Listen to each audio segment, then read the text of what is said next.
Okay, quick ones at the top. When I want to have a chat with you, I don't mind a bit of a chat. When the acts are on, if you could just enjoy, make sure your phones are on silent. So the first act, brilliant, I've seen it a few times before. We're going to get ready, so this, I'm going to call you guys Team A. Team A, give me a cheer. Woo! Team B, can you be Team A? Yeah! Okay, now everyone together? Lovely. Okay, so when I call the act on the stage, I want you to stamp your feet, clap your hands, welcome on the stage. Give them all the love and respect they deserve. Please welcome onto the stage, Troy Orchard!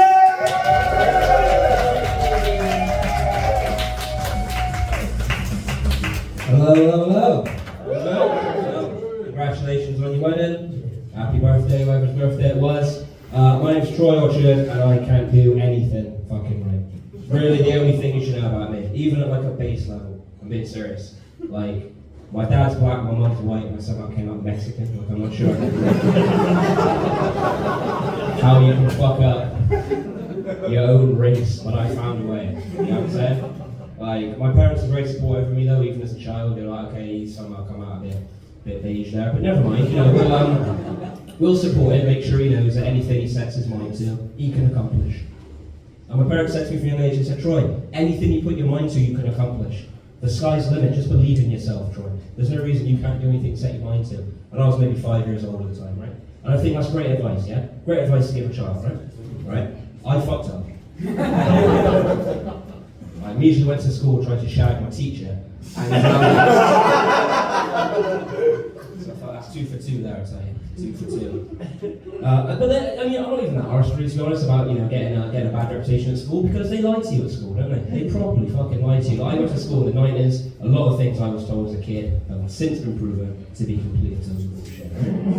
Just a few examples, like, Troy, you need to be really good at maths, because you won't always have a calculator. Bullshit, yeah? Yeah. I have evidence to the contrary. They would say to me, Troy, you have to have good handwriting, you will always be able to type. Bullshit, yeah? Yeah. Evidence to the contrary. Troy, stop pulling the girl's hair, they don't like it.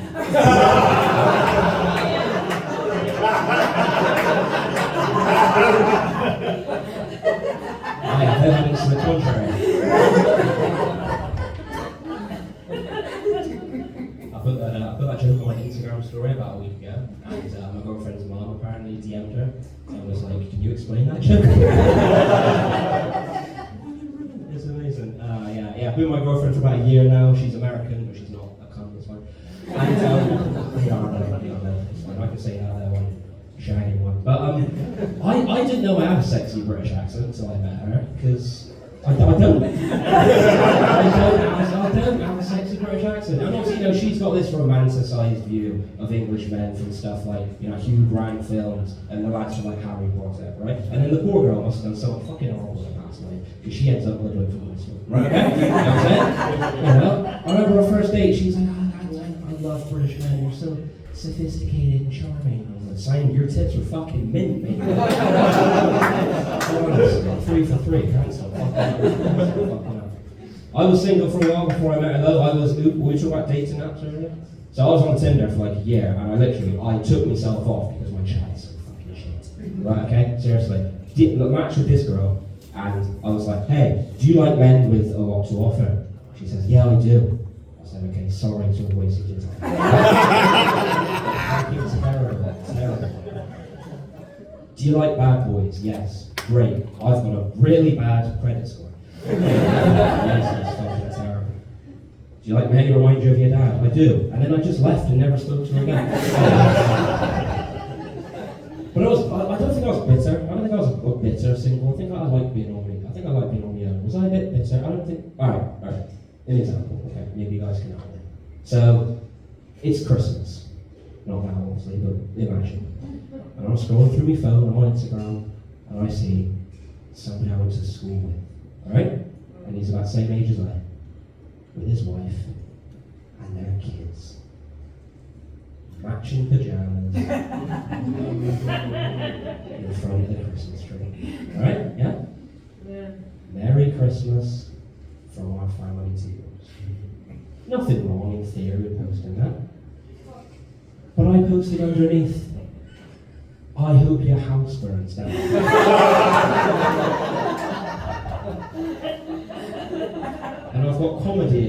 So they didn't know if I was being serious or not. I was like, yeah, no, that's bitter, innit? That's bitter. I like to fuck with people, though. I like to fuck with people. Who's the prankster out of this merry men? Or is it all you? Whoever made him wear that dress, let's be honest. Yeah, you like to fuck with people? Cool. I like to play fun pranks on people. Who's the one? Is it you? You say you don't like any of these boys? No, the family don't know it. Okay. Well, maybe you can relate to this, right? Sometimes you'll play a certain prank on somebody because you just feel like maybe that person deserves it. You know what I mean? But it's just a fun prank. It's just a fun prank, you know. So maybe you can use this one if you want, like. But let's say we're at the pub, okay, right? And you go to the bar or you go to the bathroom and you leave your phone on the table, right? Okay, it's just a fun prank. And then I might pick up your phone. I know your password, but you're good mates. You know, it's your birthday. I know when your birthday is. Good bros. Unlock your phone. Go on your Twitter. Right? It's a fun prank. And I tweet. I categorically deny the allegations that have come out about me recently. And I look forward to clearing my name in court. At the advice of my lawyers, this is the last I'll speak on this subject. It's a fun prank. And then I'll hide your phone to give all your friends and your family time to message you like, what the fuck have you done? Your mum can ring you, it's going straight to voicemail. It's a fun prank. Maybe I am bitter. I was even worse at school, I'd say. I used to fuck with people. But that I could justify, right? Because I was one of the few. I went to a school in very, very white part of Bristol. I went to school in Clifton. Okay, right? You from Clifton? Yeah? Right, brilliant. My school was amazing. A lot of money, right? And I was one of the few non-white kids at my school. You've probably forgotten, but yes, I am this. And a lot of my friends at school, they were sound to me, but they would use me as a barometer for whether or not they thought something was racist. They'd come up to me and they'd say, oh, Troy, is it racist if ... And then they fucking do it. Right? And this is the 2000s, a lot of rap music on the radio, right? And they love their rap music, my mates, these kids growing up, you know, Alfie and Brendan, they love their hip hop. And they like to sing along to this rap lyrics. You can probably imagine where this is going. Yeah? So these guys will come up to me, and I'm maybe like 12 years old. And they'll come up to me and they'll say, Troy, I've got to ask you a very important question, mate. Oh, great, he's going to ask me, you know, about Pokemon cards or something. No, it's about race.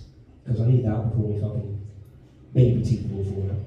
And he comes up to me and goes, Troy, is it racist if I listen to a rap song and the rapper says the N-word and I'm singing along and I say it to him? And I would be asked this question several times a fucking week, and I just got so sick of being asked it, I would fuck with people. Seriously, I would just fuck with people straight up. I would say the most mental fucking answer just to see their face. Troy, is it racist if I listen to a rap song and they say the N-word and I say it too? Honestly, mate, you're asking the wrong person. If I listen to a song I enjoy, I will say the N-word. Whether it's in the lyrics or not.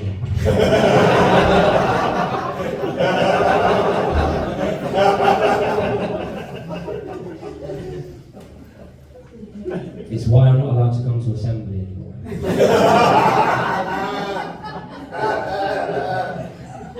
Because apparently I've ruined Morning Has Broken.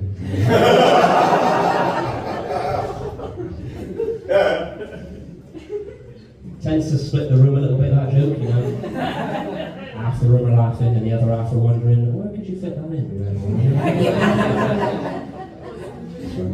Good stuff though, it is good stuff.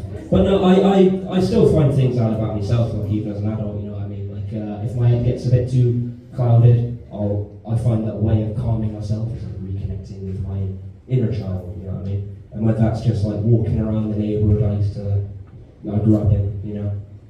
Or maybe just like sitting and reading some letters I got from my grandparents when I was a kid, you know what I mean? Pretending to be asleep at the end of a car journey so I get carried inside again.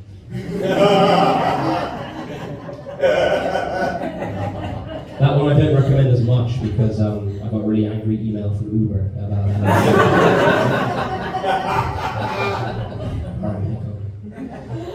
But yeah, I do put myself in situations where I can learn things about myself. I did a gig about a year or two ago. I went across to the States to do some stand-up comedy, and I saw they were like, there's an open mic at this bar, and they asked me, I went there and I was like, hi, I'm Troy, stand up from the UK, do you have any spots tonight? And they were saying, yeah, okay, great, we'll have you on, but just as a heads up, the whole theme of this night is it's the most fucked up jokes you can tell. And I went straight to panic mode. You guys are probably thinking, no you fucking didn't. But I was like, holy shit, these are like American stand-up comics, you know what I mean, like Tony Hinchcliffe, Anthony Jeselnik level, like they're expecting some dark shit. And I just panicked, and I was like, just go up there and tell them a bit about yourself. And I fucked that up too. Okay? Now, brace, this is a little bit of a story now, okay? I might lose you by the end, but okay, it's fine. So I want to say, hi, my name's Troy Orchard. I really like documentaries about animals fucking up humans. So let's say ringmaster at the circus is abusing this elephant, right? And then the elephant gores the ringmaster with his tusk. I think that's fucking wicked. Okay? Let's say, I don't know, someone's not being very nice to a dog, and then that dog bites the person on the ass. I think that's quality. And I tried, like, yeah, we rate that too, And I was like, and I like it when people who keep dangerous pets as animals get their comeuppance. I'm like, where the fuck did that come from? And I say, did you guys see that news story about the lady who had a pet chimpanzee and then ripped her face off? By this point, I don't even know if I've got the room. Because the lights are really bright and I couldn't fucking see anything. So I was like, I imagine you're all really loving this. So this woman in the States about 20 years ago had a pet chimpanzee. It was about 250 pounds. And one day it just went berserk and attacked her. Because it's a fucking chimpanzee. Right? And it ripped this lady's face off. Her friend sees this and calls 911. And you can actually listen to this 911 call on YouTube. If, like me, you're having a rough day, need to cheer yourself up a little bit, right? So this lady goes to A&E and has her face basically put back together over the course of like 24 hours by a team of doctors who did not fucking sign up for that shit. No? And this woman becomes like something of a morbid celebrity in America. She ends up on the Oprah Winfrey show. Okay? It might be where it's ringing a bit of a bell, right? She goes on the telly with the veil over her face, and Oprah Winfrey's like, oh, you're so brave, you're so inspirational. I'm like, no you're not. You have a fucking pet chimpanzee and it rips your face off. And Oprah Winfrey says, can I lift up your veil and have a look at your face? And the woman says, yes. Okay, you know, she looks like someone who had her face ripped off by a chimpanzee. And then put back together. 4 or 5 pints and then I probably would. And Oprah Winfrey got a ton of flack for that interview because everyone was like, you were asking insensitive questions, like, would you have another pet chimpanzee? Do your family still feel comfortable around you? I wasn't bothered by those questions. I was pissed off because she had a woman on her stage who'd been attacked by a fucking wild animal and never once asked her, while you were being attacked by this chimpanzee, did it not cross your mind to shout Jumanji?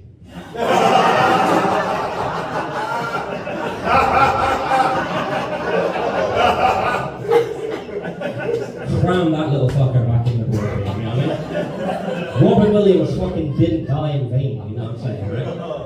And by this point, you know, the audience are completely fucking silent. And I finish my set, and I walk off stage, and this girl comes up to me, and she's like, oh, I really enjoyed your set. And I said, great, you sound exactly like my kind of person. And that's how I met my American girlfriend.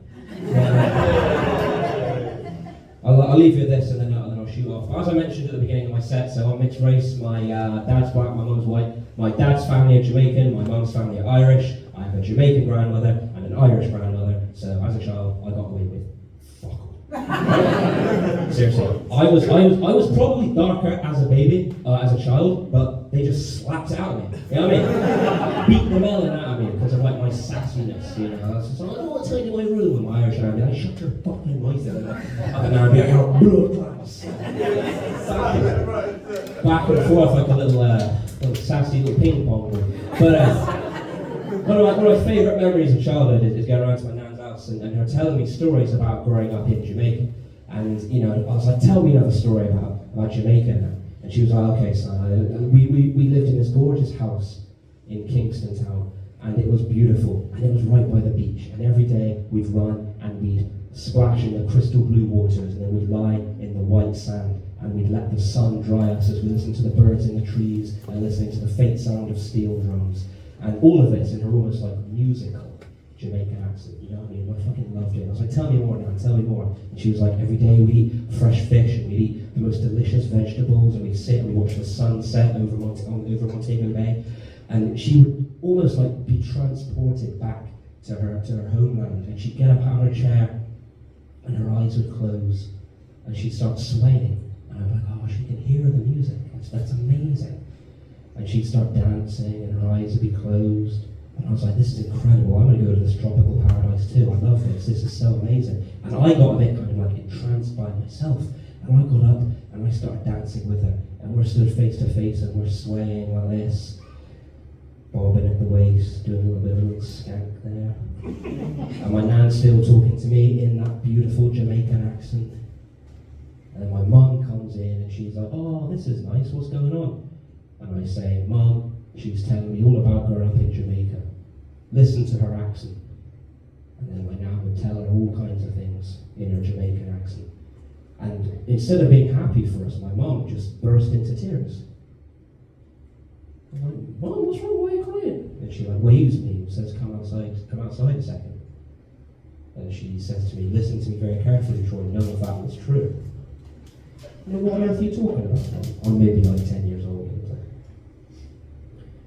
And my mum explained to me what the situation was, and it was a very important moment for young Troy, because that was the day I realised just how severe my Irish nan's dementia had gotten.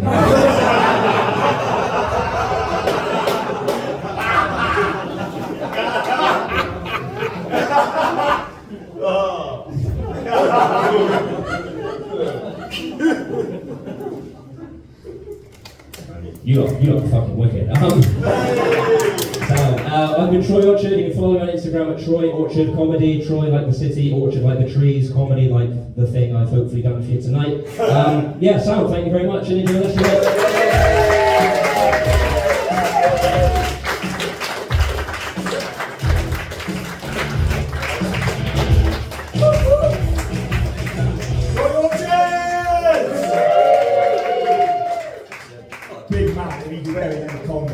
Fuck yeah. Right, I've got we're going to have a 20-minute break. Go and have a drink, you shit your bastard. About 20 minutes, one more time with Troy Orchard!